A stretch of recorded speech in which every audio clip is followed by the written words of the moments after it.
శ్రీమాత్రే నమః. నమస్తే అండి, ఎలా ఉన్నారు? అంతా బాగున్నారా? నేను కూడా బాగున్నానండి. మరి ఈరోజు పులుసు ఆవకాయ కలపడం చూపిస్తాను. పులుసు ఆవకాయ అంటే మామిడికాయలు రావడం మొదలైనప్పటి నుంచి కూడా 2 కాయలైనా సరే, ఒక్క కాయ అయినా సరే ఇలా ఆవకాయ కలిపేసుకుని అలా తినేస్తూ ఉంటారు. కలిపిన తర్వాత ఒక గంట తర్వాత నుంచి తినేసేయచ్చు. పచ్చళ్ళు ఇష్టమైన వాళ్ళు తప్పనిసరిగా మామిడికాయలు రావడం మొదలవుతే సార్ పులుసు ఆవకాయ పెట్టేసుకుంటారు. నేను కూడా ఇదివరకు అలానే చేసేదానండి. మరి ఇంట్లో చుట్టాలు వెళ్తూ ఉండేవారు, పిల్లలు ఉండేవారు, మరి క్యారేజీ భోజనాలు కాబట్టి మరి అసలైన ఆవకాయ పెట్టేటప్పటికి ఒక 100 మాటలు పులుసు ఆవకాయ పెట్టేదాన్ని. అంతగా పెట్టేదాన్ని. ఒక 25 కాయలు, ఒక 25 కాయలు మా వారు తేవడం, నేను ఇలా పులుసు ఆవకాయ పెట్టేయడం. అందరికీ అడిగిన వాళ్ళకి పెట్టడం, అడగని వాళ్ళకి పెట్టడం, అదేనండి మన పని. ఇప్పుడు పెడదామంటే ఇంట్లో తినేవాళ్ళు లేరు, పట్టుకెళ్ళే వాళ్ళు కూడా తగ్గిపోయారు. అయితే మా మనవడు వచ్చాడండి మొన్న, బాబుగారు బాబు. ఆయనకి పెరుగన్నంలో ఆవకాయ ఉంటేనే తింటున్నాడు. ఆవకాయ లేదా నాని అని, ఆవకాయ లేదా నాని గొడవ. సరే తాతగారిని 4 కాయలు తెమ్మంటాను, పులుసు ఆవకాయ చేసేస్తాను అమ్మ రేపు నుంచి, నువ్వు ఆవకాయ వేసుకు తింది కానీ బతిమాలి మరిపి తినిపించాం. మరి ఆవకాయ కలిపేసి ఉంచుతానండి. వాళ్ళ తాతగారింటికి వెళ్ళాడు, 2 రోజుల్లో వచ్చేస్తాడు. ఈ ఆవకాయ వేసి పెరిగేస్తే చాలు, ఒక ముద్ద తింటున్నాడండి. తినని పిల్లలకి ఎలాగోలాగా తినిపించాలి కదా. కానీ మరి ఇలాంటి ఆవకాయ పచ్చళ్ళు పెట్టేస్తే పిల్లలకి ఉడుకు కదండి, మనకు కూడా వేడి కదా, ఎండ వాతావరణం ఇలా ఉంది కదా అని అనుకుంటున్నారా? అలా ఉడుకు లేకుండా పులుసు ఆవకాయ చేసుకునే విధానం నేను ఇప్పుడు చేసేది మీకు చూపిస్తాను. మీరు ఆవకాయ తినాలనిపిస్తే కొట్టులోకి వెళ్ళి ప్యాకెట్ తెచ్చేసుకుంటారు కదా, లేదంటే ఒక సీసా తెచ్చేసుకుంటారు. అలా కాకుండా ఇప్పుడు మామిడికాయలు వస్తున్నాయి కదా, ఇప్పుడు నేను కలిపే విధానం చూస్తే ఇలా 4 కాయల ఆవకాయ కలుపుకున్నారంటే 1 కేజీ ఆవకాయ వచ్చేస్తుంది. కనీసం మనకి 100 రూపాయలు కూడా ఖర్చు అవ్వదు. చక్కగా ఆవకాయ మనం కలుపుకున్న ఆవకాయ చాలా బాగుంటుంది. వేడి అనేది చేయకుండా ఏమేస్తానో చెబుతానో చూపిస్తాను చూడండి. మరి ఇప్పుడు పులుసు ఆవకాయ కలపాలంటే కావలసినవి, ఇది కారం అంటే కూర కారమే, ఆవకాయ కాయల కారం కాదు, కమ్మట కారమే, కానీ కొంచెం తొక్కి వేసుకుంటాం. ఎంత వేస్తానో ఎలా కలుపుతానో కలిపేటప్పుడు చెబుతాను. అలాగే ఇవి 4 చెంచాలు ఆవాలు మిక్సీ పడతాను ఉప్పేసి. మరి పచ్చళ్ళన్నా ఏదన్నా కొంచెం పసుపు వేస్తాం కదా, పసుపు. ఇక్కడ నూనె పెట్టుకున్నాను, వంట నూనె. ఇది ఎంత అవసరం ఉండదండి, నూనె చూపిస్తాను కలిపేటప్పుడు. మెంతులు, ఇలాగా మెంతులు చక్కగా ఇలా వేయించేసానండి గట్టిగా, చూసారా చల్లారిపోయి. ఇవి కూడా మిక్సీ పడతాను చక్కగా. మరి దీంట్లో కావాల్సింది ఉప్పు మరి చెమ్మ ఉంటుంది కదా, ముద్దలా వస్తుందని ఇలా వేడి కళాయిలో వేసి మంటుంచానులేండి, వేయించాను చక్కగా. ఇప్పుడు ఇది కూడా మిక్సీ పట్టేసుకుందాం. కొంచెం ఉప్పేసి ఆవుపిండి మిక్సీ పడతాను, తర్వాత ఉప్పు మిక్సీ పడతాను, మీకు చూపిస్తాను.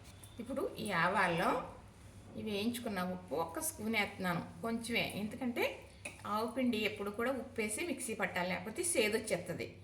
కాస్త మనం పనికి ఆలస్యం అయింది అంటే ఇలా ఉప్పేసి మరి మిక్సీ పట్టింది ఎప్పుడైనా వాడుకోవచ్చు, సేద అనేది రాదనమాట. ఇప్పుడు కనవ ఉప్పు అంతా మిక్సీ పెట్టేస్తాం. ఇదిగో ఉప్పు చక్కగా మనం ఇలా ఒకసారి వేయించుకోవడం వల్ల చూసారా ఎంత బాగా పొడి పొడిగా ఉంటా వచ్చిందో, తడంతా పోయిందనమాట. ఇది పచ్చడికి మనకి చాలా బాగుంటుంది, గమ్ముని నిలవ కూడా ఉంటుంది అన్నమాట. ఉప్పులో తేమంటే పచ్చడి పాడైపోద్ది కాబట్టి ఇందులో వేసేస్తాను. ఇప్పుడు వేయించుకున్న మెంతులు పొడి కొట్టేసుకుందాం. ఈ మెంతిపిండి కూడా చక్కగా ఎర్రగా వేయించాం కదా, మంచి కమ్మటి స్మెల్ వస్తుంది. పచ్చడికి మంచి రుచిని తెచ్చేది మెంతిపిండేనండి. ఇది కూడా గిన్నెలోకి తీసేసి చక్కగా ఇప్పుడు ఆవాల్లో కొంచెం ఉప్పు వేసాం కదా, చక్కగా ఇది కూడా మిక్సీ పట్టేసుకుంటాను. ఇది కూడా చక్కగా మిక్సీ పట్టేస్తాను. ఇప్పుడు చక్కగా ఇది చక్కగా తడిబడి పెట్టి తుడిచేసుకున్నానండి. నేను ఇలానే పోసేసుకుంటాను. వీటి కోసం ఎరేక బల్లలు అవి ఉపయోగించనండి. చక్కగా ఈ మామిడికాయలు ముక్కలు కట్ చేసేసుకుందాం. చక్కగా ఇవి ఇప్పుడు టెంక పట్టవండి. మరి ఈ కాయ పొజిషన్ ఎలా ఉందో చూడాలి మనం. పట్టలేదండి, చాలా ఈజీగా కోసేయచ్చు. అంటే పులుసు ఆవకాయ కాబట్టి మనం చిన్న ముక్కలు కోసుకోవాలి. మనం అసలైన ఆవకాయకి పెద్ద ముక్క కోసుకుంటాం, కానీ ఇలా అయిపోవాలి, పెట్టిన రోజు నుంచి తినేయాలి అనే పులుసు ఆవకాయకి చిన్న ముక్కలు కోసుకుంటే ఇందులో పులుపు గమ్ముని ఊరి మరి చాలా బాగుంటుంది అన్నమాట. ఇది మా మనవడ కోసం పెడుతున్నాను. మరి ఆవకాయ ఇష్టమైన వాళ్ళు పచ్చళ్ళు కొనేసుకుంటూ ఉంటారు కదా. ఇప్పుడైతే నేను మరి ఉప్పు కారం ఆవుపిండి అన్నీ రెడీ చేశాను కదా. మరి అలా కాకుండా మీరు చక్కగా అన్నీ కలిపిన పిండి ప్యాకెట్ ఉంటుంది కదా, కొనేసుకోండి. నేను ఇప్పుడు ఇలా తయారు చేయడానికి ఈ మధ్యకాలంలో చేయలేదు. అంటే దీనికి కావాల్సిందంతా కూడా కలిపేసిన పిండి ప్యాకెట్లు, అదేనండి ఆవకాయ కారం పిండి ప్యాకెట్లు, మసాలా కారం అన్నీ తీసుకొస్తుంది మా కోడలు. తీసుకొస్తుంది. నేను ఇంకా మళ్ళీ కొంచెం ఎవరికన్నా పిల్లలకైతే ఇచ్చేస్తాను తప్ప నేను ఇలా తయారు చేసుకుని పెట్టి ఎప్పుడో మా పిల్లలు చిన్నప్పుడు చేసేదాన్ని. మా కోడలు వచ్చాక చేయట్లేదు. అన్నీ రెడీ అయింది తెచ్చేస్తుంది కదా, వేసేసి ఇలా పచ్చళ్ళు కలిపేస్తూ ఉంటాను. ఇదిగోనండి చక్కగా ఇలాగా కోసేసాను. ఇదిగో చూసారా, ఇలాంటి ఇంత చిన్న ముక్కలు కోసుకుంటే పులుసు బాగా ఊరిపోయి చట్నీ చాలా బాగుంటుంది అన్నమాట అండి పచ్చడి. ఇది ఇలా కోసేసుకుని చక్కగా ఇదిగో చూసారా, ఇది ఇలా కోస్తున్నానా అంతేనండి. అలాగే కోసేసుకున్నాను 4 కాయలను. ఇప్పుడు ఎంత పిండి వేస్తానో ఏమేమి వేస్తానో ఇది వేడి చేయకుండా ఉండాలి. ఇప్పుడు ఎండ కదా అనేదానికి మీకు అన్నీ చెప్తాను, చెప్పి కలుపుతాను. మీకు ఇప్పుడు కాయలు వస్తున్నాయి కాబట్టి చక్కగా అన్నీ కలిపిన పిండి ప్యాకెట్ అన్నా తెచ్చేసుకోండి. లేదంటే ఇలాగా మీ ఇంట్లో పచ్చికారం ఉందనుకోండి, నేను పచ్చళ్ళకి కారం పొట్టి మిరపకాయల కారం రెడీ చేసుకుని ఉంచుకుంటాను అనమాట. ఎప్పుడైనా ఇలాగ అవసరమైతే ఉంటుందని. ఎంత మాకు ఆర్డర్ తెచ్చేసినా ఒక్కోసారి పచ్చికారం కూడా అవసరం ఉంటుంది కదా, ఆ కారం కూడా తెత్తదండి. చక్కగా పోసేసాను కదా. ఆవు పిండి వేసేస్తున్నాను. ఇప్పుడు ఆవు పిండి ఎంత ఉందో అంటే ఇందులో ఈ చెంచాడు ఉప్పు వేసాను కదా. ఇప్పుడు మెత్తనుప్పు 2 వేసాను. ఇది మెంతి పిండి, మనం మెంతులు ఇవి ఎర్రగా వేయించుకుని మిక్సీ పట్టుకున్నాం కదా, సరిపోతుంది. మరి అలానే మరి వెల్లుల్లిపాయ పెద్ద మటండి ముక్కలు తరిగేసాను, వేసేసుకుందాం. అలానే కారం వేస్తాం. ఇదిగో పసుపు వేసాను. ఇప్పుడు కారం దీంతో 4 చెంచాలు వేసుకుందాం. అంటే ఏదికంతే అంటే ఇది పులుసు ఆవకాయ కదా, దీనికి ఏమి కొలత ఇంత కాదు, ఇంత కలుపుకుని వేసేసుకుని చక్కగా పులుసు ఆవకాయ చేసేసుకోవచ్చు. ఇప్పుడు ఇది కలిపేసాం కదా, ఇప్పుడు అందులో వేసుకుందాం. ఇప్పుడు ఈ ముక్కలు ఈ గిన్నెతో కొలుసుకుందాం.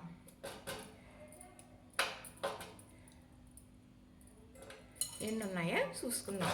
పులుసు ఆవకాయ అంటే 3 గిన్నెలు ముక్కలు వేసుకున్నాం అనుకోండి, 1 గిన్నె పిండి వేసుకోవాలి. అంటే పిండి తక్కువ, అంటే పిండి అంటే ఇప్పుడు మనం కలుపుకున్నాం కదా అన్నీ కలిపి, అది 1 గిన్నె వేసుకుంటే సరిపోతుంది. ముక్కలు ఎక్కువ ఉండాలి, మరేమో పిండి తక్కువ ఉండాలి. ఇప్పుడు పులుపు ఊరుతుంది అనమాట. పులుసు ఆవకాయ అంటే బాగా పులుసు ఊరిపోతుంది అనమాట. ఇది ఇంచుమించు 3 గిన్నెలు అనుకోండి. ఇప్పుడు చక్కగా ఈ గిన్నెడు పిండి వేసుకుందాం, సరిపోతుంది. మూట తక్కువ ముక్కలు ఎక్కువ ఉంటాయన్నమాట. అలాగనే పెట్టుకుంటారు పులుసు ఆవకాయ, ఎందుకంటే బాగా పులుపు ఊరిపోయి తొందరగా తినేయటానికి మనకి కలిసి వచ్చేస్తుంది అనమాట. చక్కగా చూసారా, ఇదిగో సరిపోతుందండి దీనికి. ఇప్పుడు నూనె కూడా ఈ పచ్చడికి తక్కువే పడుతుంది. పులుసు ఆవకాయ కదా, నూనె కూడా తక్కువే పడుతుంది అన్నమాట. మెంతిపిండి ఎందుకు వేసానంటే మరి ఇప్పుడు ఎండ కదండి, ఈ ఎండకే పచ్చళ్ళు అంటే వేడి, ఆవకాయ అంటే మరీ వేడి. ఆ వేడి ఉండకుండా ఉండాలి అంటే మనం చక్కగా మెంతిపిండి వేసుకోవలసిందే. మెంతి ఆవకాయ అని కూడా అంటారండి. ఇది చక్కగా కలిపేసి చూపిస్తాను.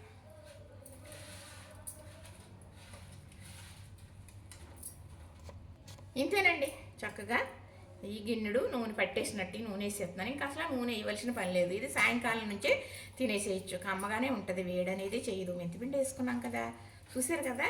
మరి ఇది బాగా పుల్లటి కాయండి, వెంటనే పులుపు ఊరిపోతుంది. మరి చక్కగా ఊరిన తర్వాత కూడా మీకు నేను చూపిస్తాను ఎంత బాగా వచ్చింది పచ్చడి అనేది. ఇంకా మెంతులు వేయం పచ్చివి, ఎందుకంటే మెంతిపిండి వేసేసాం కదా, ఆ మెంతులు నాని ఊరాలంటే 10 రోజులు పడుద్ది. 10 రోజుల లోపలనే పచ్చడి అయిపోద్ది. అంత పచ్చి మెంతులు వేయని అవసరం లేదు, మెంతిపిండి వేసాం కాబట్టి. పులుసు ఆవకాయ అంటే ఇంతేనండి. చూసారా ఎంత సులువో. 4 కాయలు కొనుక్కుని తెచ్చుకోవడం, అన్నీ కలిపిన పిండి ప్యాకెట్ ఉంటుంది. ఆవకాయ కారం అంటే ఇస్తారు, తెచ్చుకోవడం, కాస్త నూనె వేసుకోవడం, ఇలా కలిపేసుకోవడం, సీసాలోకి ఎత్తుకోవడం, అయిపోయే వరకు తినేయచ్చు. ఇది వేడి చేయదు, ఏమీ చేయదు, కమ్మగా ఉంటుంది. పచ్చళ్ళు ఇష్టమైన వాళ్ళు ఇలానే చేసుకుంటారు. నేను కూడా ఇలా చేస్తాను. మనవడ కోసం చేశాను, పెరుగన్నంలో ఆవకాయ కావాలి అంటున్నాడు అని. చూశారు కదా, పులుసు ఆవకాయ అంటే ఇంతే. చిన్న ముక్కలు కోసుకోండి, చక్కగా గమ్మున ఊరిపోతుంది. ఇది తినేవాళ్ళు ఉన్నారనుకోండి 4 ఇంట్లో, 2 రోజుల్లో అయిపోతుంది. చూసారా, నచ్చిందా నేను చేసే విధానం? నచ్చితే లైక్ చేయరు, షేర్ చేయరు, సబ్స్క్రైబ్ కూడా చేయండి. మరి మీ ఆదర అభిమానాలు నా పైన ఉంచండి. మోనిటైజేషన్ అయ్యింది కానీ ఇంకా ఎదరికి వెళ్ళటం లేదు. వెళ్ళాలంటే మీరు చక్కగా చూడాలి, చూసి లైక్ చేయాలి, కామెంట్లు పెట్టాలి. సరేనా?